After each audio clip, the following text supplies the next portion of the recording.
નમસ્કાર મિત્રો, SP education ચેનલમાં આપ સૌનું હાર્દિક સ્વાગત છે। આપણી ચેનલ પર જો નવા હોય તો ચેનલને સબસ્ક્રાઇબ કરી લેજો, જેથી તમને ટેટ સરકારી ભરતી અને સરકારી પરીક્ષાઓને લગતી નવી અપડેટ મળતી રહે। જો આપણી ટેલિગ્રામ ચેનલ પર જોઈન ન થયા તો ત્યાં થઈ જજો, વિડીયો નીચે લિંક મૂકેલ છે, ત્યાં પણ તમને શિક્ષણને લગતી ઘણી માહિતી મળી રહેશે।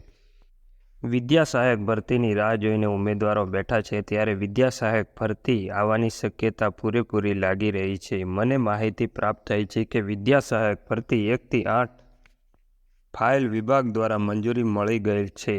ફાઇલ મંત્રી સાહેબ પાસે છેલ્લી મંજૂરી માટે ગઈ છે। કાલે સહી થઈ જાય તો જાહેરાત આવી જશે। પરમ દિવસે આવી ફાઇનલ જાય એવી માહિતી લાગી રહી છે। મિત્રો, આ માહિતી વિશ્વાસશીલ વ્યક્તિ જોડેથી જ પ્રાપ્ત થઈ છે, એટલે શક્યતા પૂરેપૂરી મને પણ લાગી રહી છે કે 2-3 દિવસની અંદર વિદ્યા સહાયક ભરતીની જાહેરાત આવી શકે છે। આપણું નસીબ સારું છે તો આવી જશે ને આવવી જ જોઈએ। વિદ્યા સહાયક ભરતીની રાહ જોઈને ઉમેદવારો બેઠા છે। વિદ્યા સહાયક ભરતીની નવી અપડેટ માટે આપણી ચેનલને સબસ્ક્રાઇબ કરી રાખજો। જેવી નવી અપડેટ આવશે એટલે આપણે યુટ્યુબ ચેનલ પર મૂકવામાં આવશે। આજના વિડીયોમાં બસ આટલું, મળીશું નેક્સ્ટ વિડીયો।